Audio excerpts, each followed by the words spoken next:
This is week 4 of Crowvember, and we've reached the final Crow movie. Have you ever wanted to see a chubby, whiny, brooding guy play the Crow? You know, one that isn't me? Well, this is your chance to see it.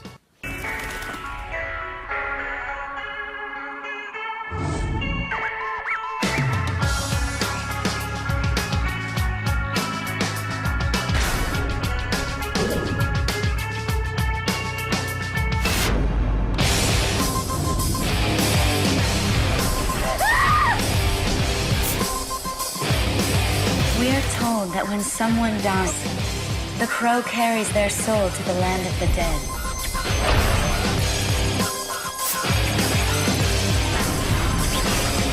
Then sometimes, the crow can bring that soul back to put the wrong things right. Didn't we kill that guy?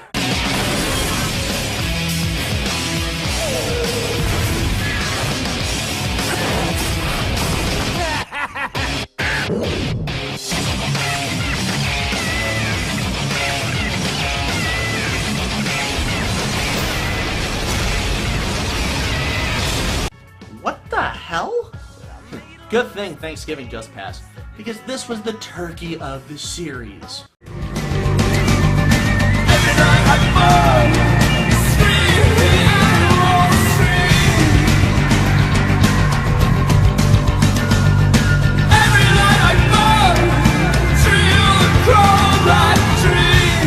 The Crow, Wicked Prayer. Right off the bat, the movie establishes the racial tensions in this small desert town. It's a decent way to use a ghost town for a movie. Well played. We then meet the four horsemen who keep low profiles by driving tricked-out cars with their names on them. Pestilence, Famine, War, and finally Death, or Luke Crash. Okay, I'm just gonna say it. That's the best porn name I've ever heard. We then meet our crow for this movie, Jimmy, played by Edward Furlong. I'm pretty sure he wasn't even acting, they just decided to film around him in this scene. Jimmy is an ex-con, manslaughter, who gets off parole at midnight. He plans on taking his girlfriend away with him. What could possibly go wrong in a Crow movie? Ellie, I'm off parole at midnight. I'm gonna hit the coast before anybody notices. I want them to notice. I do. I love you, Jimmy! Oh, you put too much faith in people. I believe in a lot of things, even you, Jimmy Cuervo. Jimmy Cuervo. Really? Of course, before he can propose to her, they're murdered by his old friend Luke. I always liked you, kid. Should've just stayed on your side, Rock. By a group of Satanists. Led by Angel himself, David Boreanaz. While trying to summon Satan, they end up resurrecting Jimmy as the Crow.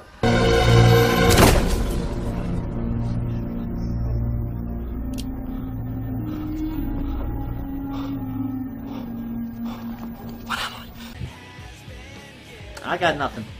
And in typical Crow fashion, he puts on the makeup, giving us the mid-2000s brooding emo Crow that we've always, that we never really wanted or asked for, and oh god, this is gonna suck.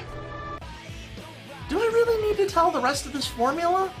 By now, it's paint by numbers. Revenge mission, stop the big bad.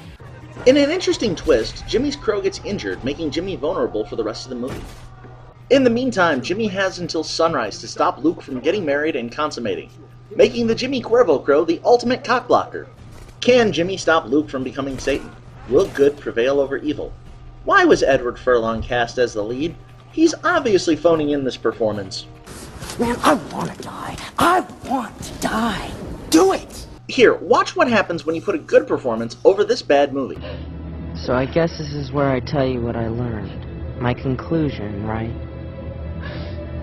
Well, my conclusion is, hate is baggage. Life's too short to be pissed off all the time. It's just not worth it. This movie does ask an interesting question. What happens when a mind shuts down? Hey Chaz, what happens when a mind shuts down?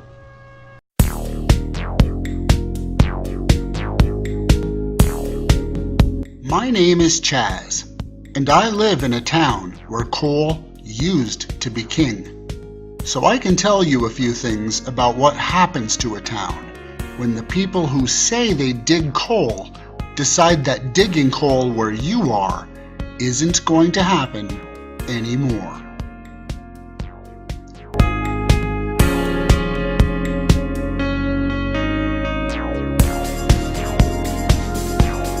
Once the main source of a burrow's income is gone, if it's not replaced with something as lucrative immediately, it will die, slowly and painfully. And the most painful part is watching it die thinking the thing that's sinking the boat is the solution to the problem. Take a look at my town.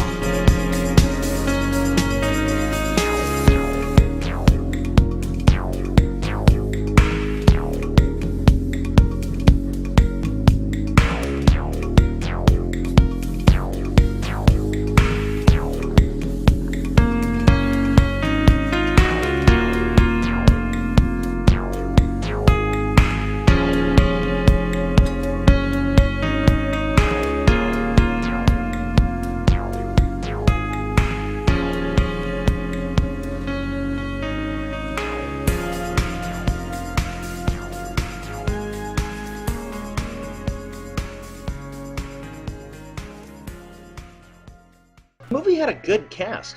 For the most part, they were just cast in the wrong roles. But this one has the mother of all eccentric actors as the big bad. Dennis Hopper as the villain El Nino. Seriously, that's the character's name. Oh, safety. What's up, Holmes? This is Mac Daddy. El Nino. Calling you up, man. We also get to see some interesting supporting actors like Tito Ortiz, Tank from The Matrix, 80s character actor turned Asian stereotype Yuji Akamoto. Seriously? What happened? How do you go from this? Wayne Maya, the kid from Green Day. See, here's a good example. I don't know. Two brothers, one speaks no English, the other learned how to speak English from watching the wide world of sports. So you tell me which is better, speaking no English at all or speaking Howard Cosell? To this. See that? New sheriff of that. We also get to see Macy Gray Nobody move. We're doing this dead or alive. Keep going, Daddy. and Tara Reid try to act. Speak now. Hey, Luke. I bet you that Persian bride tastes just like cherry pie. The only real actors in this movie that are convincing are Lily, played by Emmanuel Shriki, and Danny Trejo. Boreanaz chews the scenery, and it's clear that he's not taking this movie too seriously. Sorry, folks.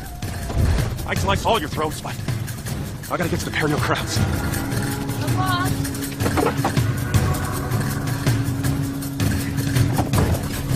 He's itching for a climax.